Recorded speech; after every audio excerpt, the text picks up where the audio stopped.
Isso realmente não estava no script, né? Muda jornalista. Eu inicialmente gostaria de agradecer o convite da Secor, né, para participar desse seminário, ainda que eu devo ressaltar que, dado o momento que foi feito esse convite, eu estou me apresentando aqui como um debatedor da 10ª hora, né? Que foi semana passada aqui, apesar que eu fui avisado de participar. Mas essa participação no seminário da Secor sempre é muito prazerosa para mim, basicamente por 2 razões. A primeira é para encontrar antigos militantes, né, da causa orçamentária. Note bem, eu não falei cauda. Pode dar um arrepio, muita gente aí estivesse cochilando, mas é causa orçamentária.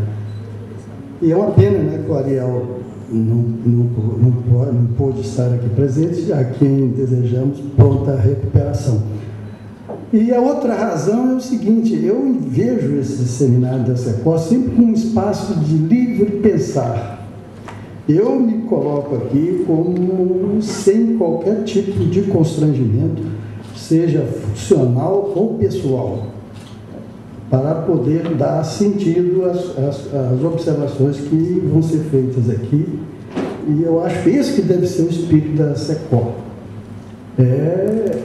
Ou seja, eu procuro sempre contar uma outra história, porque uma história só, em qualquer ramo do conhecimento, ela é muito inibidora, né? Nós temos sempre que ter uma outra história. E eu procuro sempre contar essa outra história. Eu tenho uma resistência grande, não é da agora, de pensar estrutura, atribuições, cargos, etc., sem antes ver que tipo de processo nós estamos tratando. É um pouco do que o Gustavo antecipou aí. E no caso nosso do processo orçamentário. E que tipo de processo orçamentário nós estamos falando? Outra, por favor. O processo orçamentário que nós estamos, que eu vou me ocupar dele, é um processo orçamentário definido na Constituição Federal. E é um processo orçamentário constituído desses 3 instrumentos que nós conhecemos, cada um correspondendo a uma lei.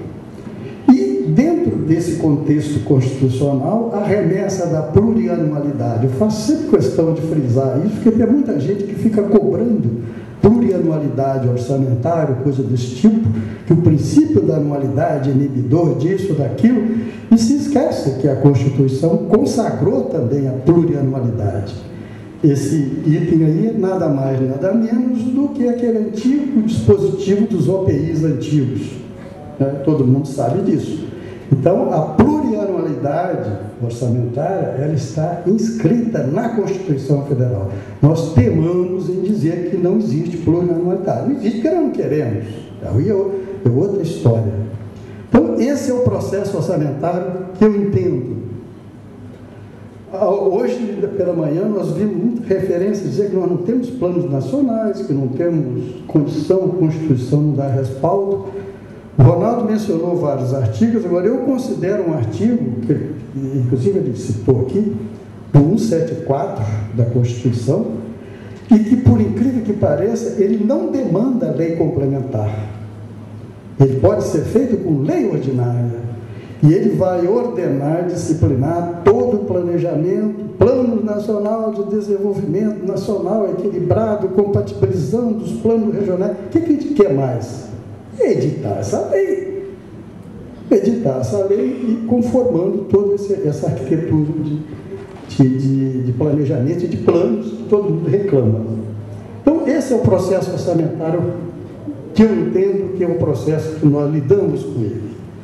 Agora, que tipo de estrutura, atribuições, cargos eu posso pensar para poder viabilizar o funcionamento desse processo orçamentário? Eu acho que o primeiro ponto seria avaliar a gestão desse processo orçamentário.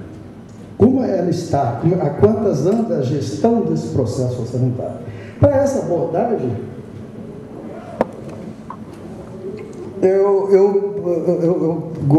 prefiro dividir essa gestão em gestão macroeconômica e gestão microeconômica. A gestão microeconômica com a função alocativa propriamente dita e a operacional. O que nós observamos em relação à gestão desse processo orçamentário? O foco predominante é na gestão macroeconômica, principalmente a partir da LRF. Visibilidade midiática, todo mundo fala em gestão e controle macroeconômico. Só para dar uma ideia dos assuntos que surgem nessa gestão: cumprimento de metas fiscais, relação dívida pública, dívida bruta, dívida líquida, resultado primário, nominal, receita primária, contingenciamento e resta pagar, que são instrumentos para viabilizar o cumprimento dessas metas fiscais. Nós sabemos disso. O resultado que nós podemos chegar é o seguinte: o controle macroeconômico é bem, eu ia colocar razoavelmente bem sucedido, mas me parece que, então fica um bem sucedido, pelo menos é o que consta por aí, que apesar dos percalços aí da contabilidade criativa e outras coisas mais, vamos admitir que realmente a gestão macroeconômica do processo orçamentário, conforme nós definimos anteriormente. A gestão microeconômica traduz a produção pública, bens e serviços públicos. É a justificativa relevante para o pagamento dos impostos, carga tributária. É para que existe, na verdade, o orçamento? Para que nós pagamos impostos, né? É para a gente ter uma contraparte de serviços públicos. Então, a análise da carga tributária só faz sentido vis-à-vis com essa produção microeconômica. Não perde sentido. Eu posso ter 40, 50 de carga tributária e péssimos serviços públicos, ou menos, enfim, ela tem que ser cotejada com essa produção microeconômica. E que se proponha a quantidade e qualidade de serviços públicos. Pouca importância estratégica, todo mundo quando fala em coisas estratégicas não fala nisso aí. E o orçamento, a questão é o seguinte: você pode ter um orçamento estratégico, pode, não deve ter um orçamento alinhado com agenda estratégica ou com, seja o que for acima dele, mas ele tem que ser estratégico, ele não pode ir contra a maré. Então, o estratégico, não é o longo prazo só. Muita gente associa só a longo prazo. O orçamento pode ser estratégico, não tem dúvida, se ele estiver a serviço de uma estratégia maior que antecede. Uma outra coisa que complica essa gestão microeconômica: os orçamentos não informam com transparência real a oferta de serviços públicos. Se você olhar um orçamento e folhear, dificilmente você vai identificar ali os serviços públicos que realmente estão prestados à sociedade. A coisa é muito tumultuada. Por quê? Você não tem um enfoque produtivo. O nosso processo orçamentário abandonou o enfoque produtivo. Você não parte a partir de uma demanda de serviços públicos, quantifica e depois o orçamento e faz os seus cálculos. Então, esse enfoque produtivo não existe hoje, na verdade, em termos dos nossos orçamentos. E orçamentos nesse contexto maior que eu defini. E o outro papel fundamental da gestão microeconômica: organizar a produção pública. Isso que nessas discussões que nós vemos constantemente, aí, concessões, PPS, contrato de gestão, privatização, isso é o quê? A organização da produção pública. Cabe ao Estado fazer essa organização. Se ele vai ser mais ou menos intervencionista é outra coisa, mas cabe a ele definir PPE, PPP, essas coisas, esses mecanismos todos que viabilizam o quê? Uma produção pública. Então, é fundamental na gestão microeconômica a organização dessa produção. E isso, às vezes, é colocado em discussão, mas sem esse link com a verdade, com a microeconomia do orçamento. Plurianualidade. Ela afeta bastante a eficiência dessa gestão microeconômica. Agora, é uma discussão fora de contexto. Por quê?